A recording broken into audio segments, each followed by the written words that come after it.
Assalamualaikum warahmatullahi wabarakatuh. Yang terhormat Bapak Abdul Rifai selaku dosen pengajar mata kuliah Matematika Lanjut 2 serta rekan-rekan kelas 2IA 02.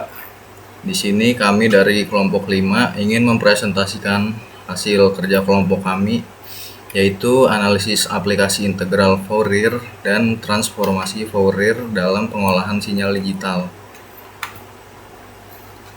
Nah, di sini ada nama-nama kelompok kami. Yang pertama itu saya sendiri, yaitu Fahri Akilah, dan ada teman saya Dani Windana dan Hanadia Alia Fardani.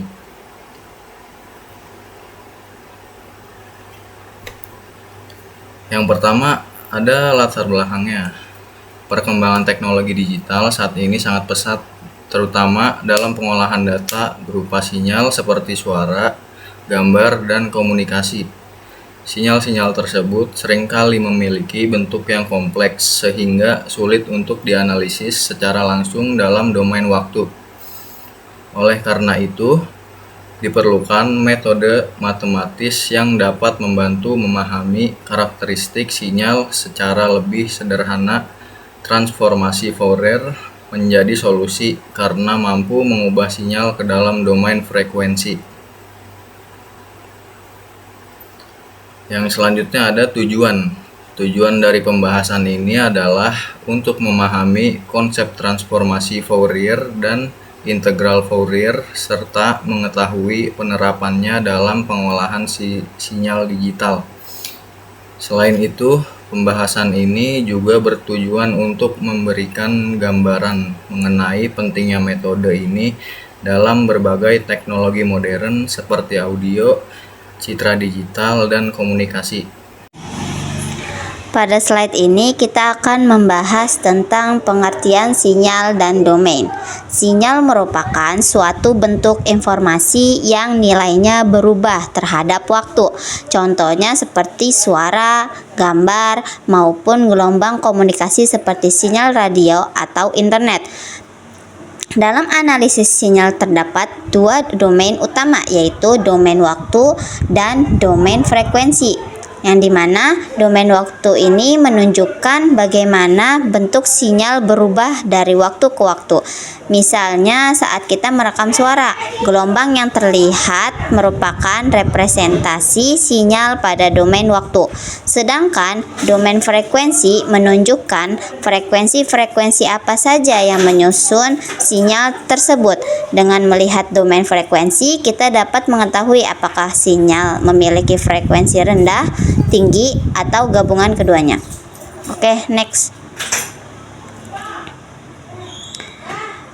Nah, di sini kita akan membahas transformasi Fourier, yang dimana transformasi Fourier merupakan metode matematis yang digunakan untuk mengubah sinyal dari domain waktu menjadi domain frekuensi.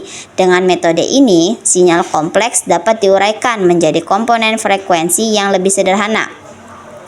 Tujuan utama dari transformasi ini adalah menguraikan sinyal yang kompleks menjadi beberapa komponen frekuensi yang lebih sederhana. Dengan begitu, kita dapat mengetahui frekuensi mana yang paling dominan dalam suatu sinyal. Sebagai contoh, sebuah rekaman musik sebenarnya merupakan gabungan dari berbagai nada dan suara.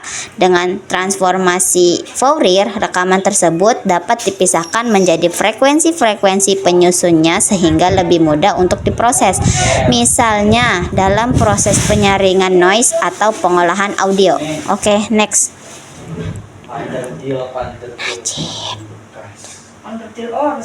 Adapun integral Fourier dan inverse.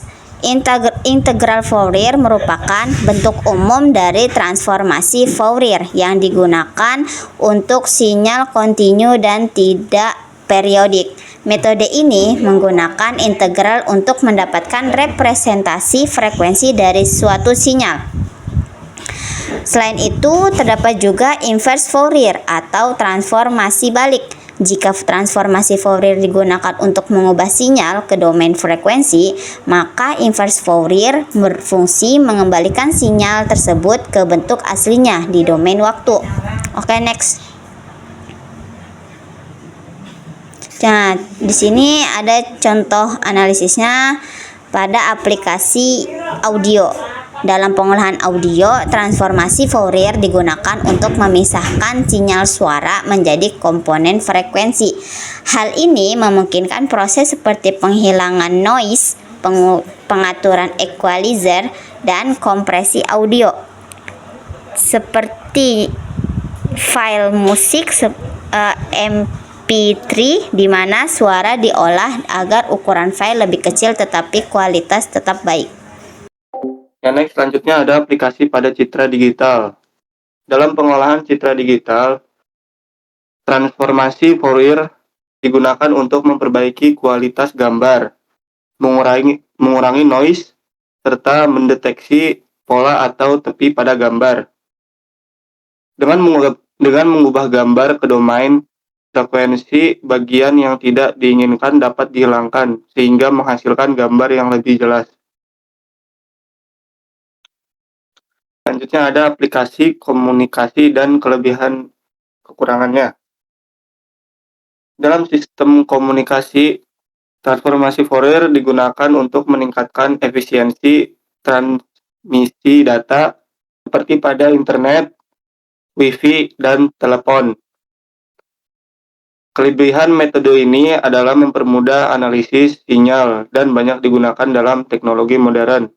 Namun kekurangannya adalah perhitungan yang kompleks dan membutuhkan pemahaman matematika yang cukup tinggi. Nah, di sini ada kesimpulannya, transformasi Fourier dan integral Fourier merupakan metode penting dalam pengolahan sinyal digital. Dengan mengubah sinyal ke domain frekuensi, proses analisis menjadi lebih mudah dan efisien. Penerapannya sangat luas dalam berbagai bidang seperti audio, citra digital, dan komunikasi, sehingga sangat penting untuk dipahami dalam perkembangan teknologi modern. Cukup sekian presentasi dari kelompok kami, kelompok 5. Kurang lebihnya mohon maaf. Assalamualaikum warahmatullahi wabarakatuh.